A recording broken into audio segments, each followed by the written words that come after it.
Lanjut lagi ke sesi ketiga setelah panjang lebar sesi transisi supaya pemahaman kita menjadi utuh.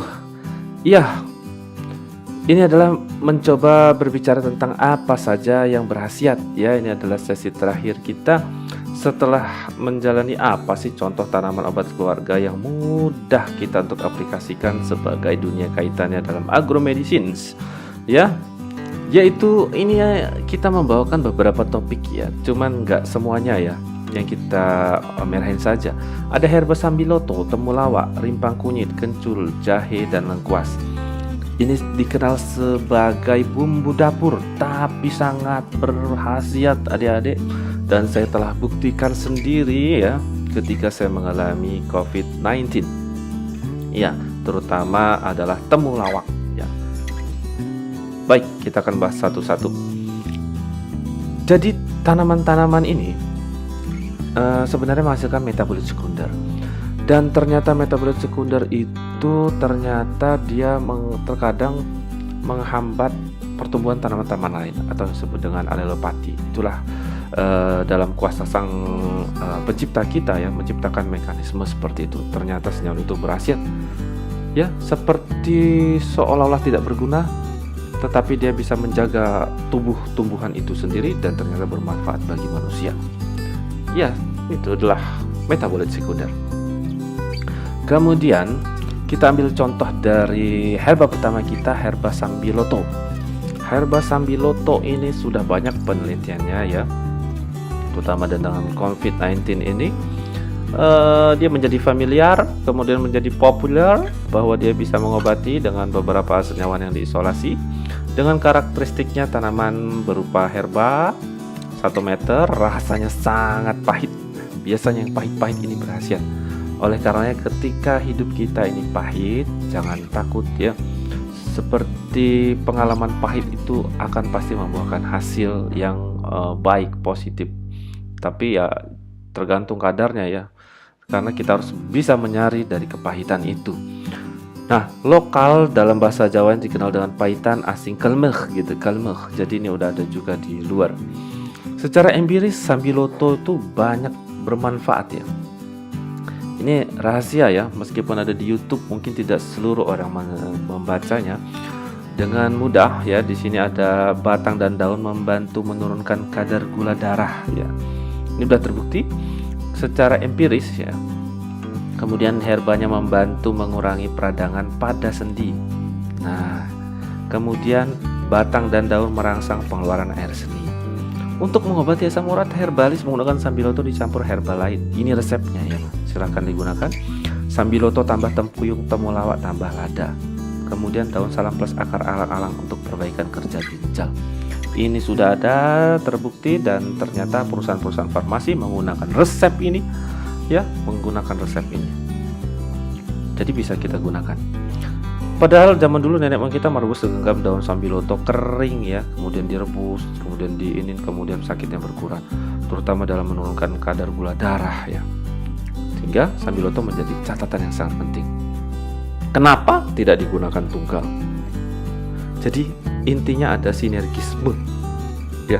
Tadi kalau dari perusahaan farmasi atau resep empirisnya, adanya sinergisme dari senyawa-senyawa itulah yang akan membantu menyembuhkan. Misalnya sambiloto mengandung lakton dan kolmegin yang memberikan efek antidepresan untuk mengurangi peradangan. Harus ada daun kaya kalium ya untuk membantu sekresi asam urat. Ada temulawaknya untuk perbaiki kerja ginjal dan kandungan yang lainnya sehingga diperoleh efek sinergis. Nah, kandungan kimianya apa? Ada apa aja? Dari akar ada banyakan flavonoid, kemudian ada juga kandungannya merupakan diterpen lakton, andrografolit, suatu kandungan utamanya itu ya. Ada struktur senyawanya yang utuh. Dan kita pelajari apa gugus aktif yang menjadi kuncinya. Ya tentunya nanti banyak ikatannya dengan gugus-gugus di sampingnya, di rantai sampingnya maupun ikatan hidrofobik untuk berikatan dengan reseptor. Ada banyak senyawa yang sudah diisolasi ya di situ di sebelah kanannya bisa dilihat, bisa direnungi. Nah, mekanisme aksinya rata-rata ya berikatan dengan reseptor dengan berbagai cara. Kemudian dia berhasil sebagai anti diabetes ya. Mekanismenya apa? Meningkatkan kadar beta endorfin. Nah, itu mekanismenya. Karena kenapa kondisi stres itu bisa mengacaukan kondisi metabolisme tubuh sehingga pasien sulit mengendalikan kadar gula darah. Menurunkan aktivitas pembentukan glukosa dari senyawa non-karbohidrat, pirufat dan laktat. Itu dia sebagai anti diabetes. Kemudian juga dia efek anti hiperglikemik sambil betoto juga telah diperlihatkan ya dari berbagai metode uji. Ya, di diabetes ini. Kemudian ada ekstrak etanolik sambiloto juga menurunkan kadar glukosa darah. Ini yang diinduksi streptozotocin. Ini suatu agen peningkat gula darah. Kemudian diteliti hampir sama ya dengan metformin. Luar biasa. Efeknya hampir di situ ya, salah ketik.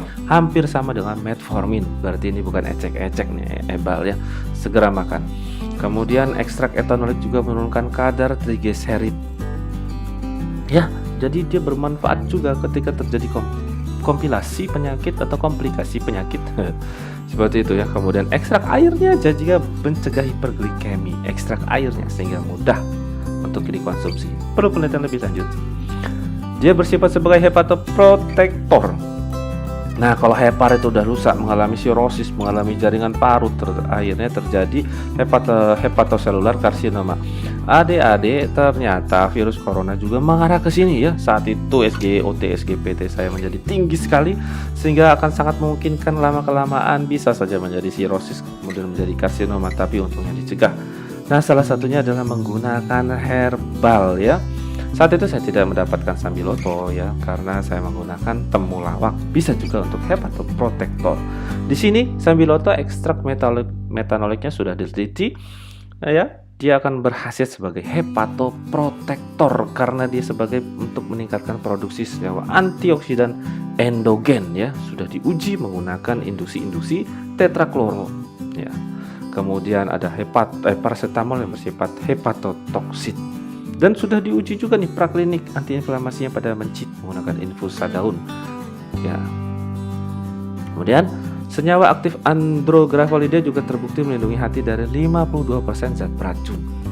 Ya, jadi ini bukan suatu senyawa herbal yang ecek-ecek, ya. Kemudian di in vitro, rebusan sambiloto merangsang daya fagositosis sel darah putih. Dia juga terbukti menurunkan demam, ya, yang ditimbulkan oleh pemberian vaksin yang menyebabkan panas pada kelinci. Jadi bisa aja sambiloto digunakan untuk respon dari demam vaksin. Kayak gitu, bisa ya. Aneka jenis bakteri penyebab penyakit juga terpapar mati oleh ekstrak sambiloto.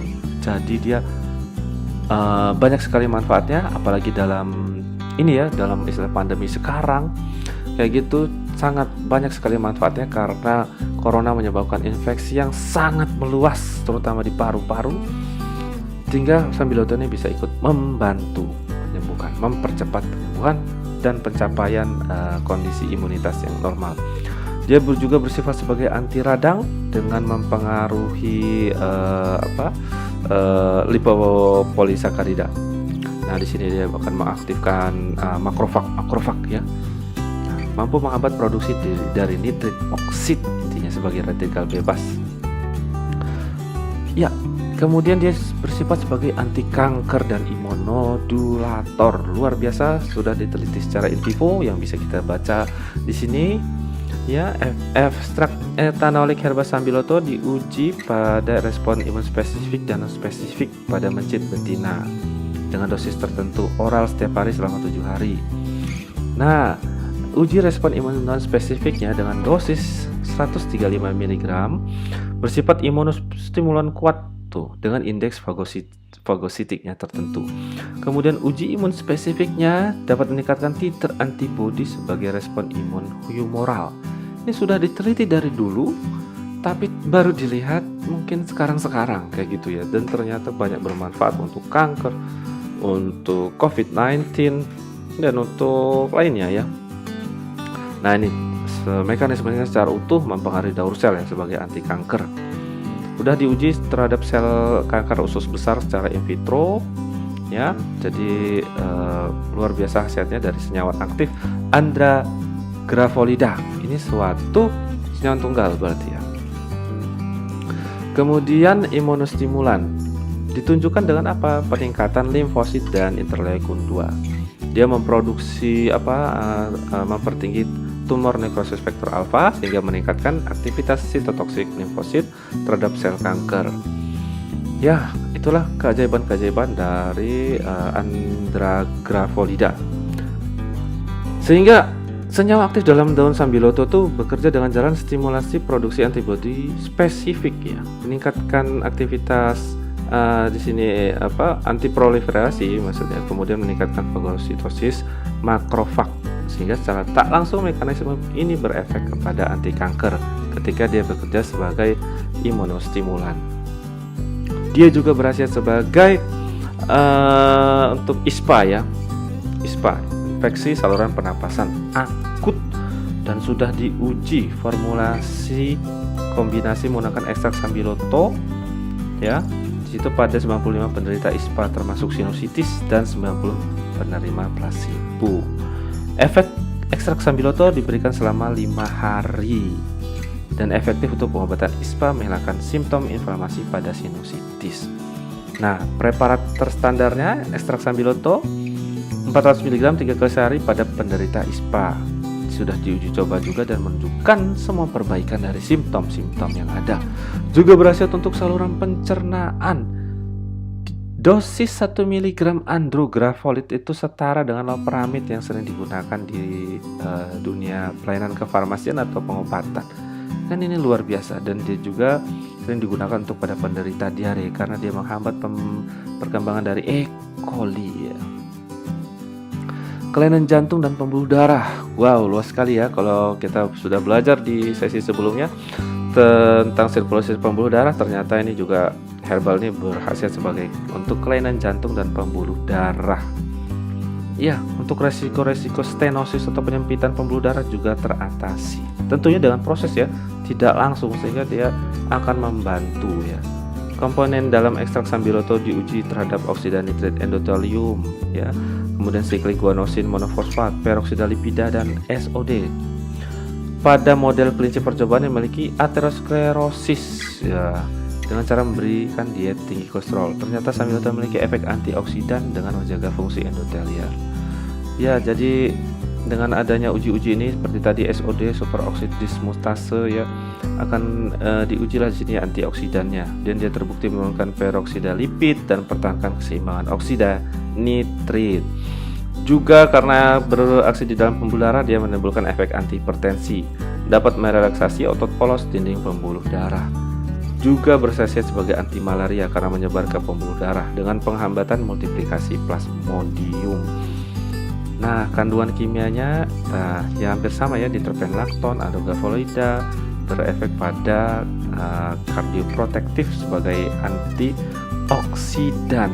Nah, ini dia sangat penting sekali dalam kelainan jantung dan pembuluh darah. Ini adalah suatu bagian dari resep kuno tadi yang saya ceritakan di sesi sebelumnya, bahwa dari kitab-kitab dahulu ternyata didapatkanlah masih ada yang tersimpan untuk radang empedu, bisa digunakan ramuan seperti ini nanti untuk mengobati. Ya, sambiloto segar ya 30 gram, kemudian rambut jagung 100 gram, temulawak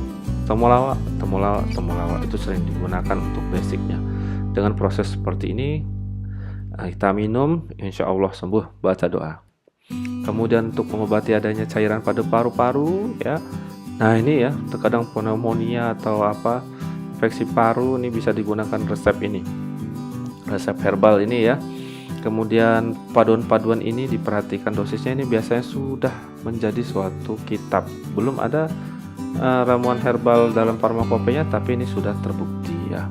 Dan cara membuatnya seperti itu. Dengan efek samping tentunya lebih ringan. Kemudian juga digunakan ramuan sambiloto ini juga untuk terapi gondok atau gangguan tiroid di situ. Dengan tentunya digabungkan dengan tanaman yang lain ya, tamu putih ya, bisa juga dengan temulawak. Kemudian ada daun sambilotonya. Diproses cara membuatnya dan dijadikanlah resep untuk diminum.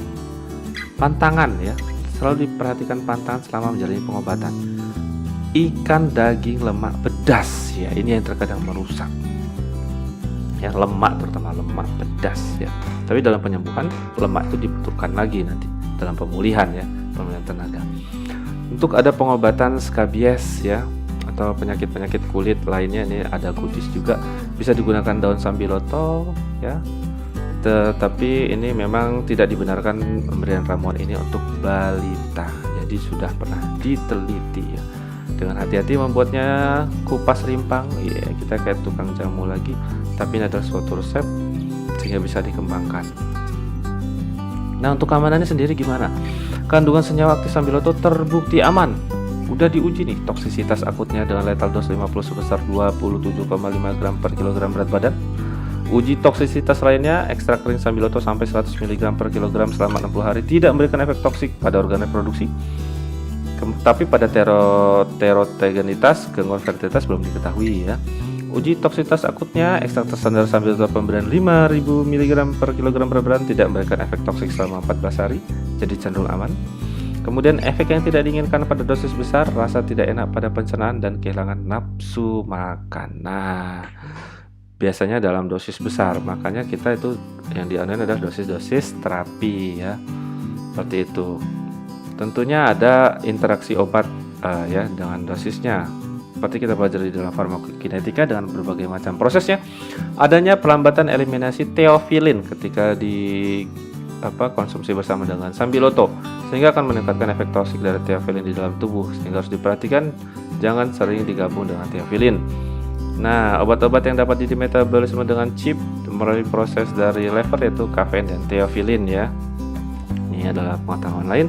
Kemudian bentuk serbuk dosis 1,5 sampai 3 gram sehari 3 kali atau sedan lain yang setara.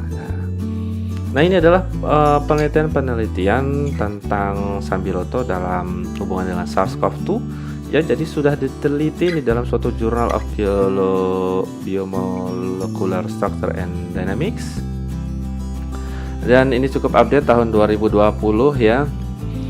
Tentu masih ada banyak penelitian lain bahwa ternyata andrograpolit ini dan kawan-kawannya itu ya, ada neoandrograpolit dari sambiloto ini memiliki potensi untuk melawan SARS-CoV-2 virus ini. Dia dapat menghentikan replikasinya ya. Di sini diteliti dengan suatu metode molecular docking, menghubungkan hubungan antara senyawa aktif dengan reseptor yang ditujunya. Nah, ini adalah gambarannya ya, reseptor yang ditujunya, binding site dari AGP di situ untuk sebagai banding target. Kemudian dibandingkan energinya ya, ternyata tidak jauh berbeda ya, phytochemical dari paniculata dibandingkan dengan obat-obat antivirus. Kemudian ada antibiotik yang digunakan dalam terapi COVID-19, dan adanya energi ini menunjukkan dengan bahwa senyawa-senyawaan di Androgropidis ini paniculata di situ AGP1, AGP2 dan lain-lainnya memiliki energi yang sama, berarti dia potensial untuk menghambat viral. Oke, lanjut nih ke tanaman sesi selanjutnya, temulawak. Sebelum nanti kita potong lagi, temulawak itu dekat sekali hubungannya dengan tanaman-tanaman lain, dan ini terkadang menjadi kunci dari tanaman-tanaman seluruhannya. Kandungan utamanya adalah kurkuminoid ya, kurkuminoid. Jadi nama Sundanya koneng ya gitu ya. Ini tentunya dikenal sebagai bumbu dapur. Secara empiris banyak berkhasiat sebagai anti stroke, anti plak, untuk pencernaan, hepatitis, radang empedu, kolesterol, radang sendi, nafsu makan paling terkenal. Ya, ini kandungan utamanya dengan senyawa yang indah yaitu kurkumin, dan turunan-turunannya mirip ya. Dengan ikatan yang ini ternyata bisa berkhasiat untuk banyak penyakit dan berkhasiat sebagai aksi farmakologi. Ini sebagai anti kolesterol, anti stroke. Jadi Profesor Dr. Sujiwo Pramono ini dosen saya dan masih aktif dalam seminar-seminar nasional ya, dan internasional juga. Nah, temulawak ampuh atasi kolesterol. Ini dulu dia telitinya. Nah, dia Pramono mendapati kadar LDL turun hingga 26% sekitar. Dia sudah meneliti. Kemudian ada dari Farmasi UI Profesor Dr. Sumali ya. Dia bahwa temulawak itu meringankan penyakit berat liver, jerawat, dan untuk meningkatkan stamina tubuh. Kemudian ada dari Farmasi Unpad juga Profesor Sidik, seorang apoteker juga. kemudian menyimpulkan bahwa 70% jamu di Indonesia itu menggunakan temulawak sebagai bahan baku. Jadi penting sekali, 70% ya. Khasiatnya luar biasa. Santorizol untuk apa? Kandungan aktifnya untuk mencegah penyumbatan darah ke otak yang terkandung sudah diteliti. Temulawak ini mempunyai efek hepatoprotektif yang sangat penting sekali dan turun-temurun dari dulu, dan sudah dibuktikan dalam 1 bulan temulawak dapat menurunkan SGPT dan SGOT sampai 50%. Yuk, notin ini, catat baik-baik.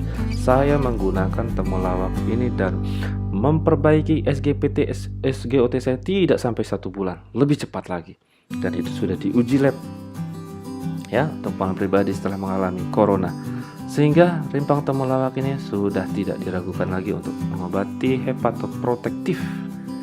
Temulawak mirip ginseng ya, jadi jangan jauh-jauh ke Korea, kemana yang ada ginseng harganya 1 miliar. Di sini kita punya yang lebih canggih lagi ya, murah lagi ya, nggak nyampe 20.000 ya. Dapat mengobati sirosis hati juga, perlahan ya, tapi dengan dosis yang tertentu agak besar. Saat akut cepat juga dia mengobatinya. Osteoartritis dia bisa mengobati juga. Keampuhannya dibuktikan oleh dokter Nyoman nih sebagai spesialis penyakit dalam, spesialis reumatologi, double spesialisnya, dan penyakit dalam lagi. Memang penyakit dalam ya. Ternyata tahun 1997 dia menguji nih, uji klinis terhadap 22 orang pasien OA usia di atas 50 tahun. Dosis 15 mg kurkuminoid ditambah 200 mg minyak asidi temulawak diberikan 2 kali sehari selama 2 minggu, hasilnya imbang dengan obat non steroid. Wow, luar biasa ya, luar biasa. Kemudian antiinflamasi di negara Asia Tenggara, tumbukan halus rimpang temulawak digunakan sebagai masker, mengobati pembengkakan ya, jerawat-jerawat juga bisa, tapi enaknya diminum sih ya. Dengan kandungan aktif dapat menghambat itu senyawaan yang pencetus udap. Kemudian dia bisa menyebabkan efek hipotermik juga karena mengandung germakron. Dia kerjanya secara farmakologis, mekanismenya adalah menekan sistem saraf pusat atau central nervous system yang mengatur regulatori dari suhu termal ya. Nah, kemudian keamanannya gimana nih kalau diuji? Disuntik tikus biasanya, uji toksisitasnya. Ekstrak etanol temulawak mengandung santorizol 0,124 mg per kilogram pada dosis 5 gram per kgbb per oral, tidak memberikan tanda-tanda toksisitas pada mencit. Nah, itu jadi cenderung aman. Dan dia berhasil sebagai penurun kolesterol. Ini adalah ramuannya.